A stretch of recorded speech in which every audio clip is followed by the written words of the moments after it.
জয় শ্রীকৃষ্ণ। রাধে রাধে। নমস্কার বন্ধুরা বাস্তুশাস্ত্রে জ্যোতিষশাস্ত্র মতে এমন কিছু উপায়ের কথা উল্লেখ আছে যা খুব সহজ উপায়ের মাধ্যমে দুর্ভাগ্যের হাত থেকে বাঁচতে পারবেন। যতই আর্থিক কষ্ট হোক বা সুখ সমৃদ্ধির প্রতি বাধা আসুক, এই উপায়ের মাধ্যমে সহজেই মুক্তি পাওয়া যায়। আর বাস্তুশাস্ত্র বলছে, যদি বাড়িতে আপনার নয়নতারা গাছ থাকে তাহলে বদলে দিতে পারে আপনার ভাগ্য। সংসারে আসবে সুখের বন্যা, বাড়িতে বিরাজ করবেন দেবী লক্ষ্মী। তবে অবশ্যই বাস্তুশাস্ত্র মতে সেই গাছটি আপনার বাড়ির সঠিক দিকে রাখতে হবে। সুপ্রিয় দর্শক বন্ধুরা, আজ আমি বলবো সেই নয়নতারা গাছের এক বিশেষ উপায় বা টোটকা।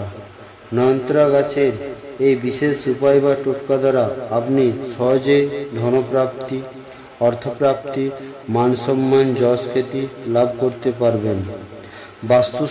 শাস্ত্র মতে আজকের এই বিশেষ প্রতিবেদনটি আপনাদের জন্য, আপনার পরিবারের সকলের জন্য খুবই একটি গুরুত্বপূর্ণ ভিডিও।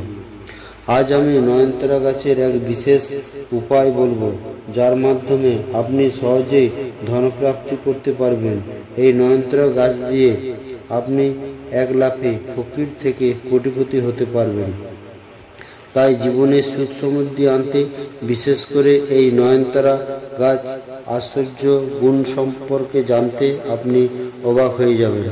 এই নয়নতারা গাছকে শুধু ধন সম্পত্তি আকর্ষণ করে তাই নয়, এই গাছের মধ্যে রয়েছে এক বিশাল ক্ষমতা, অলৌকিক ক্ষমতা, যা শুনলে আপনি চমকে যাবেন। এছাড়া আয়ুর্বেদ শাস্ত্রে এই গাছের বিশেষ ভেষজ গুণাগুণ আছে। এর ফুল থেকে, পাতা থেকে শুরু করে শিকড় পর্যন্ত ভেষজ গুণে পরিপূর্ণ। নয়নতারা গাছের ফুল দিয়ে আপনার মনের ইচ্ছাগুলোকে পূর্ণ করতে পারবেন। এই নয়নতারা গাছ অন্যান্য বিশেষ গাছের মতো আপনার মনের বাসনাগুলি দেবী লক্ষ্মীর কৃপায় পূরণ করে দেবে। এই গাছ সারা বছর ফুল দিয়ে থাকে এবং বাড়ির এখানে সেখানে দেখা যায়। আপনি যদি এই নয়নতারা গাছ আপনার বাড়িতে নিয়ে আসতে পারেন, তাহলে তার সাথে একটি ইতিবাচক শক্তি আপনার বাড়িতে চলে আসে এবং বাড়ির প্রত্যেক সদস্যের মানসিক অশান্তি দূর করে, বাড়ির আর্থিক সংকট দূর হয় এবং সবসময় ধন সম্পদ বজায় থাকে।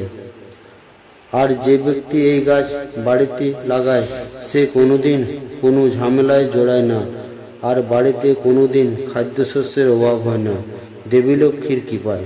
নয়নতারা গাছ বাড়িতে থাকলে যেমন ঘরের আকর্ষণ বাড়ায়, তেমন এই গাছ থাকলে বাড়ির ধন সম্পদ বাড়ে আর দেবী লক্ষ্মী সেই ঘরে বাস করেন।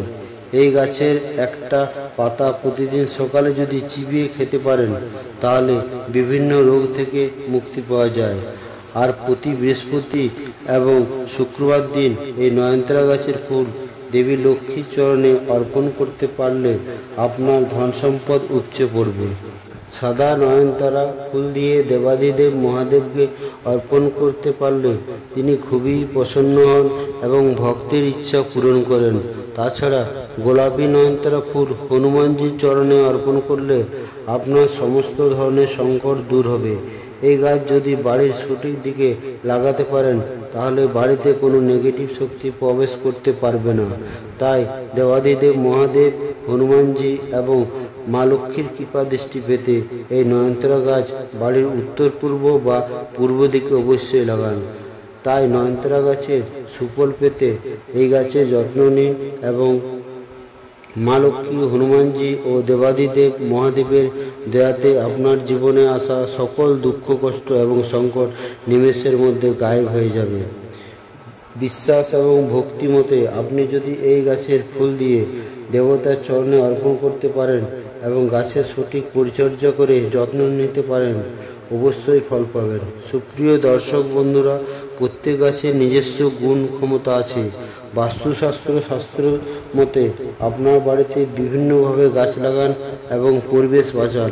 গাছ আমাদের প্রাকৃতিক পরিবেশকে রক্ষা করে, এর সাথে সাথে পরিবেশের বাতাবরণ ঠিক রাখে। আর ফুলের দর্শনে আমাদের মন ও মনের মধ্যে শান্তি হয়। তাই অবশ্যই আপনার বাড়ির আঙিনার মধ্যে বা টবের মধ্যে গাছ লাগান। ও পরিবেশ সুস্থ রাখুন। ধন্যবাদ।